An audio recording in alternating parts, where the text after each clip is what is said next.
Hello दोस्तों, आप सब कैसे हैं? आज हम आपको बताएंगे जो नेक्स्ट यूनिट 3.5 जो इससे पहले हम पढ़े हैं 3 पॉइंट जो आपको 3.4 का जो भी पार्ट फर्स्ट और पार्ट सेकेंड ये दोनों पढ़ लिए हैं। इसमें थ्योरी प्लस प्रॉब्लम था और बाकी प्रॉब्लम हम पार्ट सेकेंड में चर्चा कर चुके हैं। आज हम डिस्कशन करेंगे एक्सरसाइज 3.5। इसमें थ्योरी भी है और प्रॉब्लम। थ्योरी और प्रॉब्लम के साथ हम यहाँ इस वीडियो को लेकर आए हैं। आप लोग इसको ज़रूर ध्यान से देखिए, जो पिछले वीडियो को नहीं देखें उसको भी देखें, क्योंकि एक दूसरे से जो पढ़ाई जो होती है ना, एक दूसरे से लिंक रहता है हमेशा। यदि पिछले वीडियो को आप देखिएगा तो उससे जो है ना आपको आगे की ज़्यादा समझ में आएंगे, क्योंकि लिंकेज रहता है हर एक चैप्टर एक दूसरे से। जैसे देखिए वहाँ पे हम पढ़े थे एक रेखिक समीकरण। वीडियो को आगे बढ़ाते हैं हम। रेखिक समीकरण युग्म को हल करने की बीजगणितीय विधि। क्या पढ़े? बीजगणितीय विधि। बीजगणितीय विधि में हम बताए थे रेखिक समीकरण युग्म को हल करने की तीन जो है बीजगणितीय विधि होती है। कितनी होती है? तीन जो है बीजगणितीय विधि होती है, जो क्या है? निम्न है। जो क्या है? निम्न है। तो पहला होता है प्रतिस्थापन विधि, दूसरा होता है विलोपन विधि, तीसरा होता है वर्गीकरण विधि। तीसरा क्या होता है? वर्गीकरण विधि। तो आज हम पढ़ेंगे आपको तीसरा जो है आपका जो है ना वर्ज गुणन विधि। इस चैप्टर में हम शुरू क्या करेंगे आपको? क्या? वर्ज गुणन विधि। यहाँ देखिए आपको जो है वर्ज गुणन विधि थोड़ा जो है ना इसको वर्ज मतलब आप समझ रहे होंगे थोड़ा जो हार्डनेस होना चाहिए, लेकिन हम इसको आसानी से समझाने का प्रयास करेंगे। इसमें कोई आपको दिक्कत नहीं आएगी। इनकी इसको आसानी से समझिए। इस विधि को हल करने के लिए हम क्या करेंगे? निम्नलिखित चरण का उपयोग करेंगे। जो नीचे चरण गया माना कि दिया गया समीकरण, मान लीजिए दो समीकरण आपको दिया हुआ रहेगा। किसी भी विधि में आपको दो समीकरण क्या रहता है? दिया हुआ रहता है। समझ रहे बात को? दो समीकरण दिया हुआ रहता है, उसको आपको हल करना है। तो विधि चेंज हो गया है। विधि किससे हल करना है? हमको वर्ज गुणन विधि से हल करना है। किससे हल करना है? वर्ज गुणन विधि से आपको हल करना है। तो ये दोनों समीकरण आपको दिया हुआ रहेगा। तो a1x plus b1y plus c1 बराबर 0, a2x plus b2y plus c2 बराबर 0। ये आपको स्टैंडर्ड समीकरण दिया, समीकरण का फॉर्म है, यानी कि रूप है, आकार है। इसके आधार पर आपको दिया रहेगा। मान लीजिए चरण फर्स्ट में हम करेंगे जो समीकरण एक जो है उसमें b2 से और समीकरण दो में b1 से गुना करने पर हम पाते हैं। मान लीजिए समीकरण एक, ये हम स्टैंडर्ड फॉर्म पर ही थियोरिटिकल जो है आपको बता रहे हैं, इसको समझने का प्रयास कीजिएगा। इससे एक फार्मूला निकलेगा। समझ रहे बात को? इसीलिए इसको हम बता रहे हैं, आप लोग ध्यान से इसको देखिएगा। तब बी समीकरण वन में b2 से गुना करेंगे। यहाँ जो b2 से गुना करेंगे तो a1 b2 यानी कि b2 a1 होगा, और यहाँ भी क्या हो जाएगा? b2 b1 होगा, और यहाँ क्या हो जाएगा? b2 c1 यानी कि b2 से तीनों में गुना कर दिए। इधर नीचे क्या करना है? ये आपको गुना करना है b1 से। तो b1 से यदि हम गुना करेंगे तो b1 a2 हो जाएगा, b1 b2 हो जाएगा, b1 c2 हो जाएगा। ये हम गुना कर दिए। तो सेकेंड चरण देखिए कह रहा है समीकरण 3, ये जो हमको प्राप्त हुआ समीकरण 3 है, समीकरण 4 को घटाने पर, यानी कि समीकरण 3 में से क्या करेंगे? समीकरण 4 को घटाएंगे। देखिए यहाँ पे यदि इसमें से इसको घटाएंगे तो ये दोनों में क्या आ जाएगा? x कॉमन है तो x बाहर आ जाएगा, b1 a2 माइनस क्या हो जाएगा? b1 a2 ये हो जाएगा, प्लस इसमें से इसको घटाएंगे y कॉमन आएगा। तब b2 b1 माइनस क्या आएगा? b1 b2, वही लिखें b1 b2। तब b2 यहाँ देखिए b2 c1 minus b1 c2 ये आ जाएगा बराबर 0। यदि इस टर्म को, ये जो टर्म है, यदि इसको हम क्या करेंगे? 0 यदि कर देते हैं तो क्या बचेगा? ये अब प्लस ये बचेगा ना, तो वही दोनों को किए। यदि इतना बराबर यदि हम 0 कर देते हैं, ये वाला टर्म 0, तो y वाला टर्म क्या हो जाएगा? 0 हो जाएगा। तो x ये बचेगा बराबर, ये पॉजिटिव में है, बराबर के उस साइड कर दिए तो क्या हो जाएगा? निगेटिव आ जाएगा। बराबर इसको निगेटिव दे दिया, x बराबर क्या आ जाएगा? b2 a1 ये जो है बराबर b1 c2 minus b2 c1। इस दोनों में से क्या किया है? माइनस जो ऑलरेडी पहले से था, ये माइनस को यदि हम गुना करेंगे तो ये मान क्या आ जाएगा? पॉजिटिव आएगा। तो इसको हम पहले लिख दिए हैं पॉजिटिव वाले को, ये निगेटिव आएगा तो निगेटिव वाले को क्या किए हैं? बाद में लिखे। यहाँ माइनस से गुना किया गया। समझ रहे बात को? इसको देखिए पहले हम क्या किए? a1 b2 यानी कि ये जो है आपको b1 और a1 जो b2 a1 जो लिखा हुआ है ये आपको, इसको हम लिख सकते हैं a1 b2, कोई दिक्कत। यानी कि मान लीजिए 3 गुना 4 लिखिए या 4 गुना 3 लिखिए, तीन दोनों में कोई फर्क नहीं पड़ता। यहाँ था b2 a1, यहाँ देख रहे हैं b2 a1, तो इसको सरिया दिए हैं a1 b2 कर दिए, यानी कि एक सिंपल रूप में लिख दिए हैं। इसको देखिए a2 b1 कर दिए, इसको क्या किए हैं? a2 पहले कर दिए हैं, b1 बाद में, बराबर रह जाएगा b2 c1 minus b2 c1, ये जो था सेम ही है। यहाँ देखिए अब x बराबर जो फॉर्म निकलेगा ये, अब x बराबर b1 c2, ये जो आपको है ये b1 c2 माइनस क्या हो जाएगा? b2 c1 बटा क्या हो जाएगा? a1 बटा b2 माइनस A2B1 ये जो है क्या मल्टीप्लाई में इधर आके क्या हो जाएगा भाग हो जाएगा। तो अब जो ये x का मान आया है दूसरा तरीका से निकालने पर, मान लीजिए ये x का मान को हम किस तरीका से लिख सकते हैं, दूसरे तरीका से लिख सकते हैं। इसको मान लीजिए हम क्या करेंगे, उल्टा दिए हैं, दोनों तरीका को हम क्या करते हैं, यानी कि हम इसके हर को यानी कि मान लीजिए दोनों तरफ, मान लीजिए आपको 4/6 है बराबर 3/8, इसको हल करना है। इसको हल कीजिए यानी कि हम इसको पलटा के लिख सकते हैं, मान लीजिए 6/4 इसको लिख देंगे, इसको भी 8/3 लिख देंगे। अब जो इसको हल करेंगे और इसको हल करेंगे तो दोनों का मान क्या आएगा, बराबर आएगा।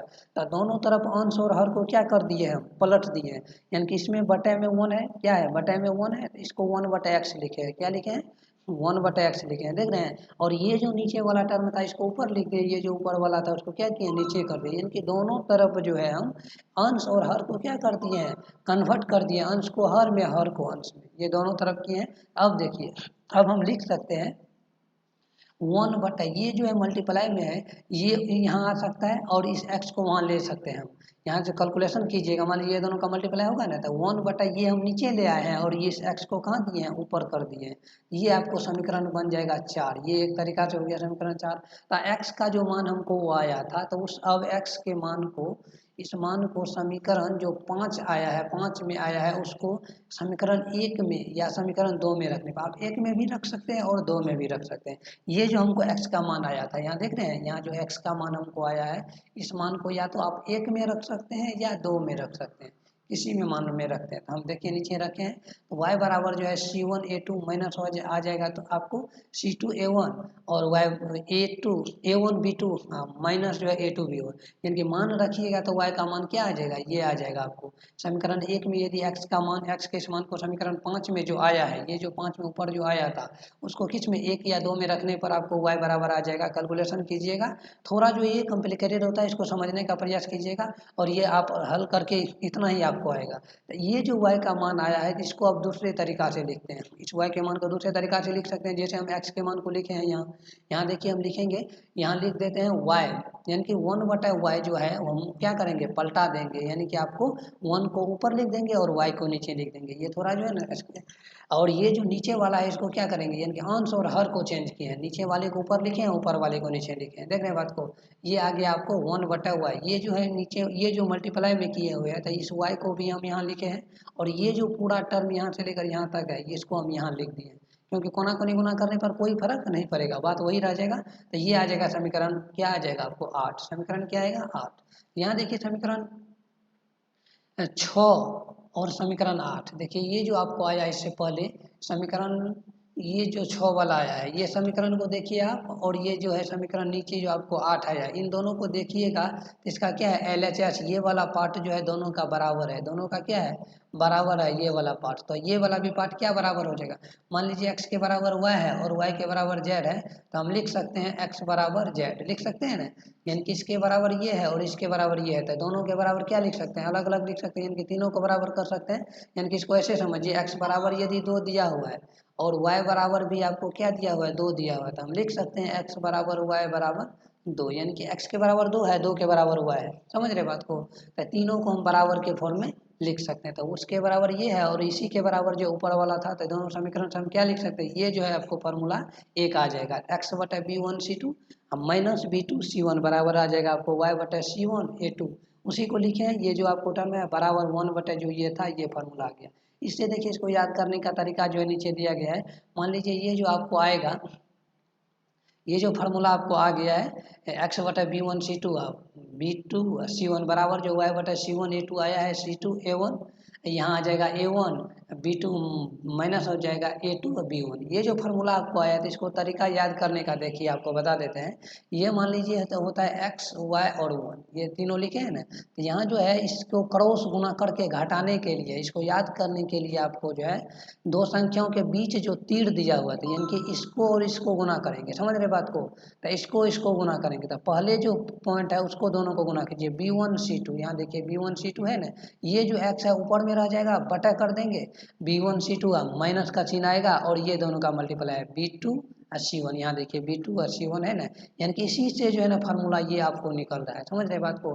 फिर यहाँ देखिए इन दोनों का मल्टीप्लाई पहले वाले और सेकेंड, ये जो है c1a2, यहाँ है c1a2, बीच में माइनस आएगा c2a1, C2A1 यही आ गया। वाई रहेगा ऊपर में, ये जो हुआ है तो 1 रहेगा तो 1 को ऊपर करके A2B1, तो A2B1 माइनस आ जाएगा बीच में A2B2, A2 और B2 यानी कि A1, यानी ये आएगा आपको A1 और ये B2, तो A1 B2 आएगा यहाँ पे आपको A1 B2 आना, A1 B2 आएगा, A1 और B2 आएगा यहाँ पे, समझ रहे बात को। तो A1 B2 यहाँ आ जाएगा आपको, ये गुना करके आ यानी कि ये आपको आ जाएगा A1, इसको पहले वाला ना गुना होता है, पहले इससे इसमें गुना होगा तो A1 यहाँ पे ठीक था पहले से ही। यहाँ देखिए आपको हम इरेज कर देते हैं, ये जो आपको है तो पहले वाला टर्म यहाँ आता है, तो पहले वाला टर्म आपको A1 और B2, A1 गुना क्या हो जाएगा B2 होगा, तो वही ना A1 B2 यहाँ लिखा हुआ है A1 B2, और उसके बाद इसको लिखेंगे A2 B1, A2 B1 यही लिखा हुआ। ये फार्मूला आप लोग को याद रखना है।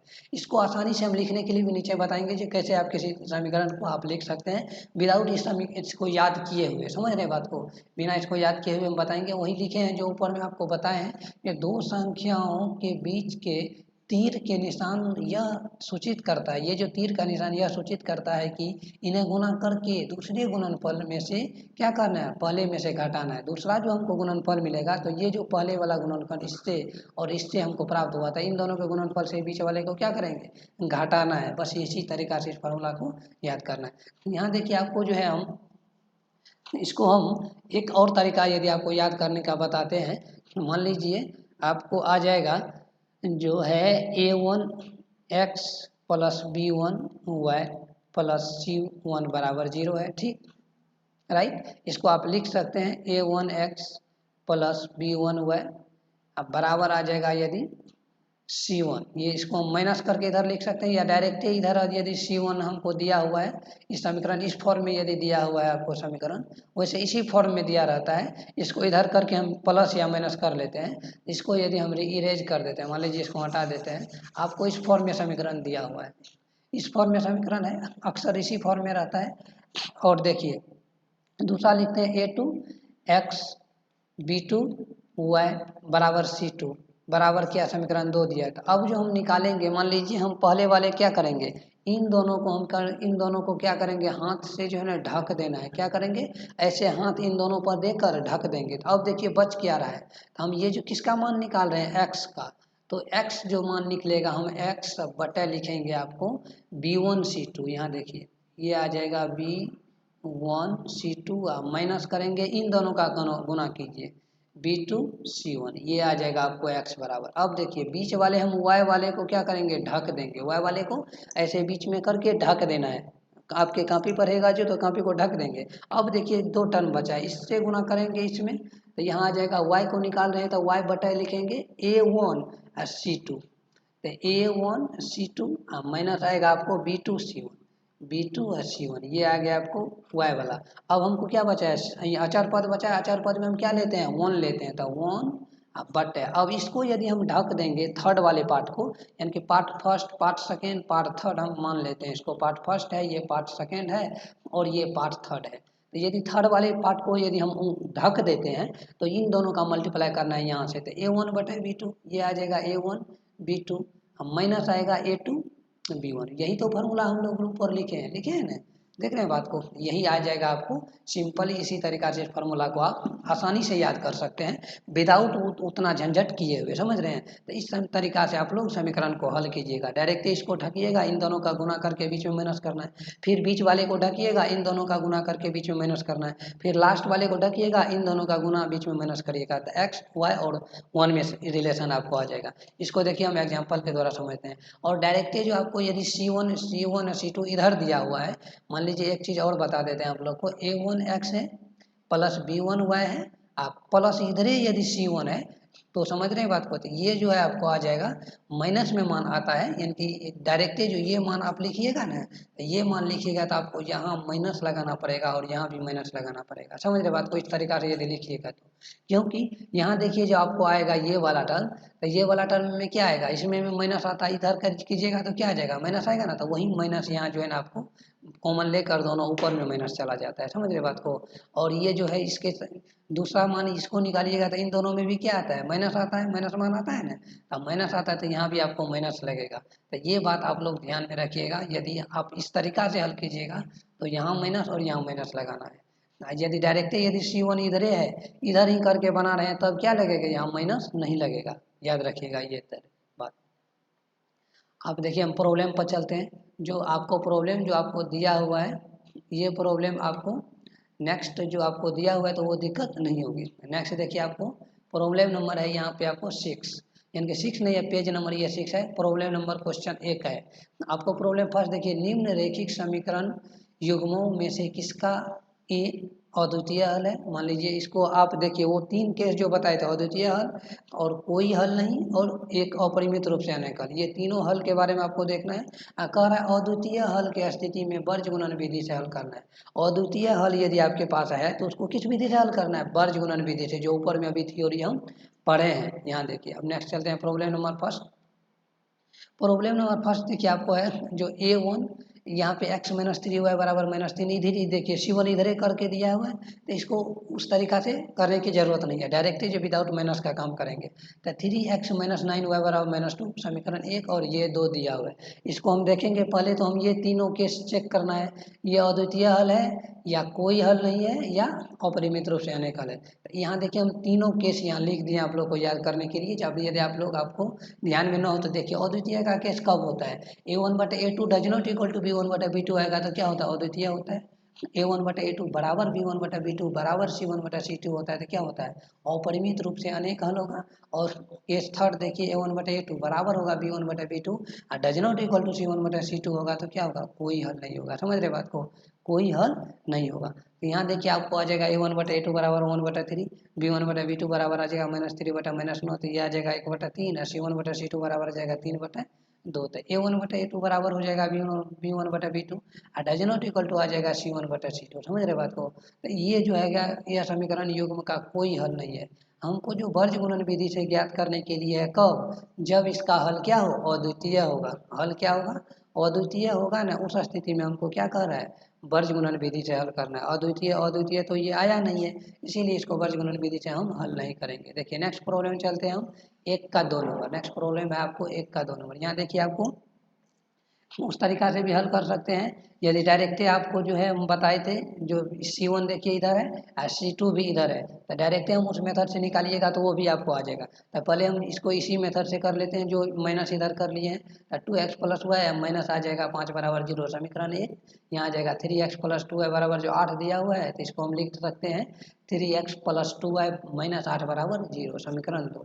तो यहाँ हम A1 B1 C1 लिख देंगे, A2 B2 C2 लिख देंगे। पहले हमको चेक करना है ना, जो अद्वितीय है या अपरिमित रूप से अनेक हल है या कोई हल नहीं है, तीनों में से कोई एक केस हम हल करेंगे।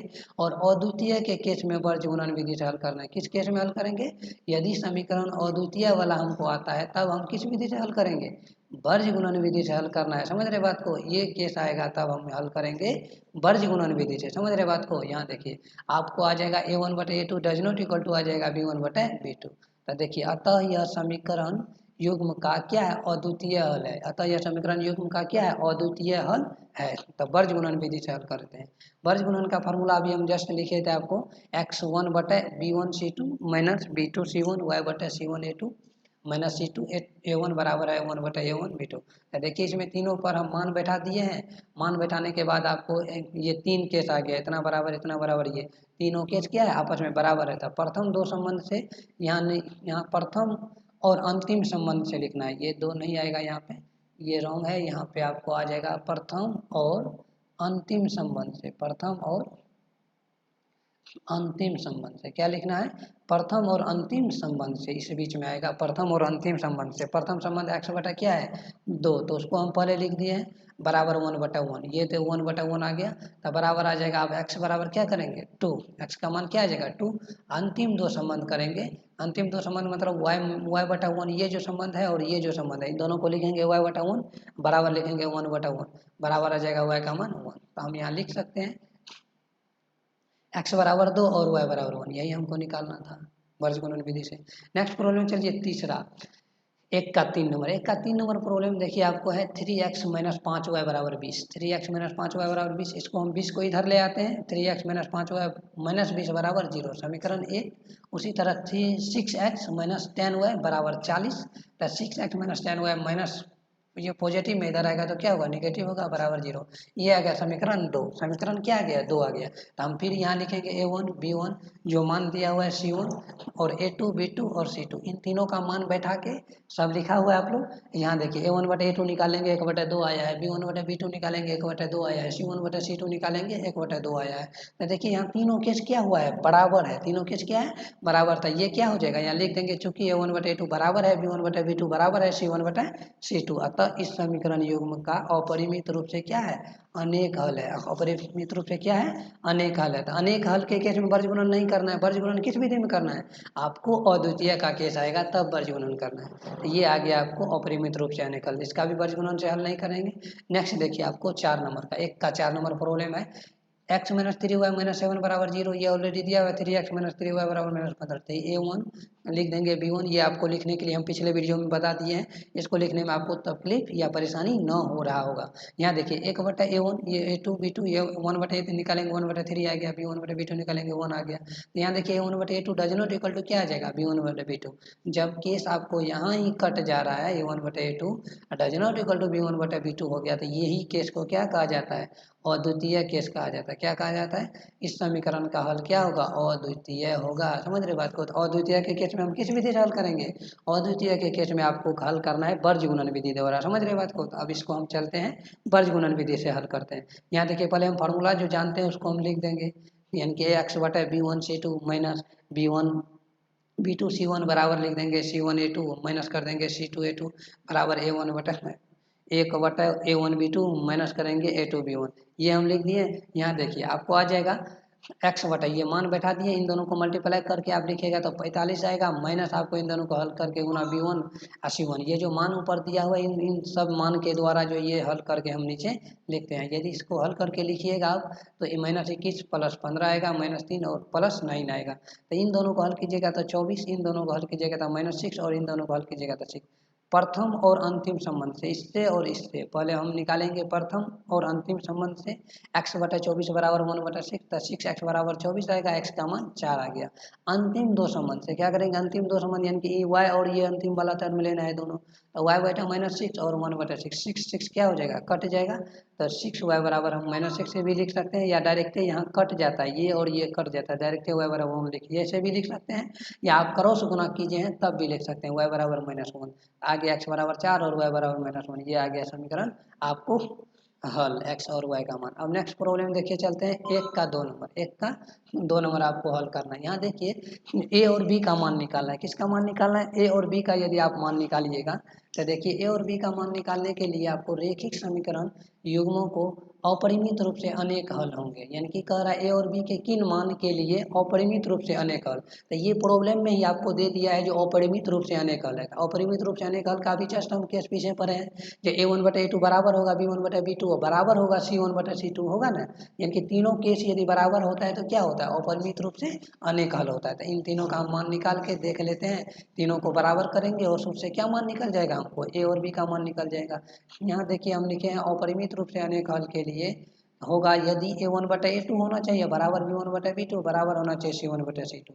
A1 इसमें क्या हो जाएगा 2, B1 3 या C1 7। तो A2 आ जाएगा A-B, B2 आ जाएगा A+B और C2 आ जाएगा 3A+B-2।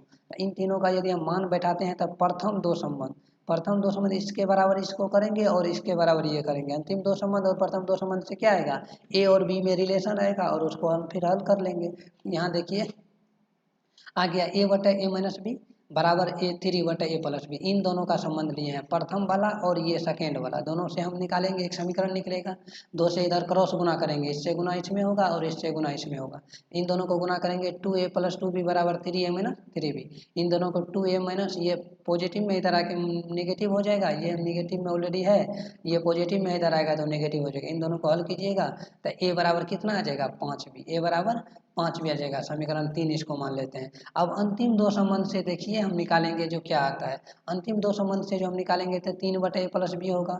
यहाँ देखिए ये दोनों संबंध लिए हैं, ये वाला सेकेंड वाला इसको हम पार्ट फर्स्ट मानते हैं, पार्ट सेकेंड इसको पार्ट थर्ड तो ये पार्ट सेकेंड वाला और पार्ट थर्ड इन दोनों को हम बराबर करेंगे।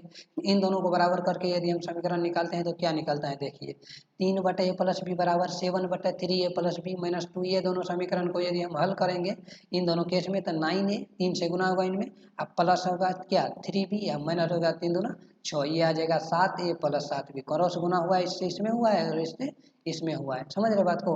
अब यहाँ हल कीजिएगा तो -9 है, ये 7 किस में है पॉजिटिव में, इधर आएगा तो नेगेटिव होगा, ये 3b है यहाँ और ये 7b पॉजिटिव में इधर आके नेगेटिव होगा, ये जो है नेगेटिव में इधर आके पॉजिटिव हो जाएगा। इससे समीकरण हमको निकल जाएगा 2a-4b बराबर 6, समीकरण 4 आ जाएगा।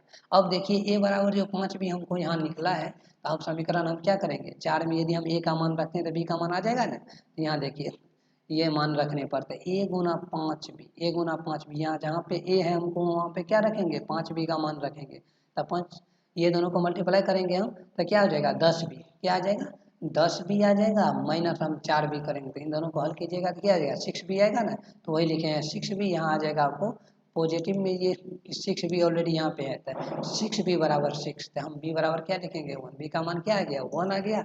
अब इसको इसी भी समीकरण में आप रख दीजिए, b के इस मान को समीकरण 3 में रखने पर a बराबर क्या आ जाएगा 5b, ये हमको समीकरण 3 निकाले थे, यही 3 में हम क्या रखेंगे a बराबर 5b रखेंगे, b का मान कितना आया है, b का मान हमको निकल गया आया है b बराबर 1, b का मान हम 1 जहाँ पे b है वहाँ रखेंगे 1, तो a का मान आ जाएगा 5, ये आ गया आपको a बराबर 5 और b बराबर 1, ये समीकरण आपको आ गया a और b का मान, समझ रहे बात को। और अब देखिए नेक्स्ट प्रॉब्लम 2 नंबर है, ये आपको ए और बी का मान निकल गया तो वो हो गया। अब देखिए 2 नंबर में प्रॉब्लम आपको दिया हुआ है जो के का मान ज्ञात करना है, 2 नंबर, 1 नंबर इससे पिछला प्रॉब्लम था, 2 नंबर, 2 प्रॉब्लम है इसमें तो 2 नंबर, के किस मान के लिए निम्नरेखिक समीकरण युग्म का कोई हल नहीं है। देखिए केस पहले प्रॉब्लम में आपको दे दिया है, कोई हल नहीं होने का केस में क्या होता है, आपको पहला और दूसरा बराबर होना चाहिए, तीसरा बराबर नहीं होना चाहिए, तो यहाँ देखिए लिख दिए हैं आंसर में, समीकरण युग्म का कोई हल नहीं होगा यदि a1/a2 बराबर होगा b1/b2 does not equal to, इसको क्या पढ़ेंगे बराबर नहीं है c1/c2, इस केस में क्या होता है समीकरण का युग्म का कोई हल नहीं होता है, क्या होता है कोई हल नहीं होता है, तो तब हम क्या करेंगे के का मान ज्ञात करेंगे, तो इन दोनों का केस यदि हम लेकर करेंगे तो के का मान निकल जाएगा, तो वही करते हैं। तो प्रथम दो संबंध से a1/a2 बराबर क्या हो जाएगा b1/b2, आप आसानी से हम दोनों समीकरण से a1 और b1 का मान निकाल सकते हैं। यहाँ देखिए a1 बराबर आपको क्या आ जाएगा 3, b1 बराबर आ जाएगा 3 और c1 बराबर 1, इन तीनों से आप लिख सकते हैं। इधर देखिए a2 बराबर आ जाएगा आपको 2k-1 और b2 बराबर आ जाएगा आपको k-1, तो पहला समीकरण यानी कि आपको आ जाएगा 3 अब बटा 2k-1 आ जाएगा ना, 2k यहाँ जो आपको आया है 3 या बटे 2k-1, ये जो पहला समीकरण आ जाएगा b1, तो b1 आपको दिया हुआ है 3, b2 आ जाएगा k-1, यही दोनों मान को यहाँ रख देंगे, तो 3 बटा आ जाएगा 2k-1 बराबर आ जाएगा a बटा k-1, अब क्रॉस गुना करके k का मान निकाल लेंगे हम, कैलकुलेशन यहाँ से कर लीजिएगा, 3 गुना इससे इसमें गुना होगा और इससे इसमें गुना होगा, तो 3k-3 आ जाएगा बराबर 2k-1, तो 3k-2 बराबर -1 + 3 यानी कि k बराबर आ जाएगा आपको 2, यही मान हमको निकालना था। अब हम चर्चा ये तो खत्म हो गया, अब इस चैप्टर में पार्ट फर्स्ट हम बता दिए हैं 3.5 का, अब हम पार्ट सेकेंड हम नेक्स्ट वीडियो में लेके आएंगे, जो प्रॉब्लम आपको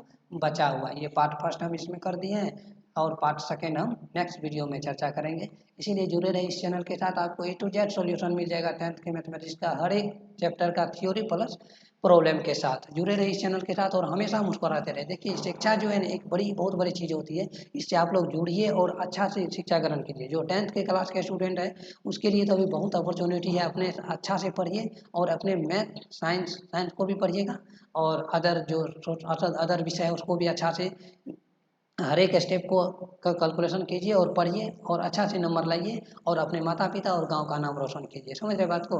thank you so much for this watching. जुड़े रहे इस चैनल के साथ और हमेशा मुस्कुराते रहे।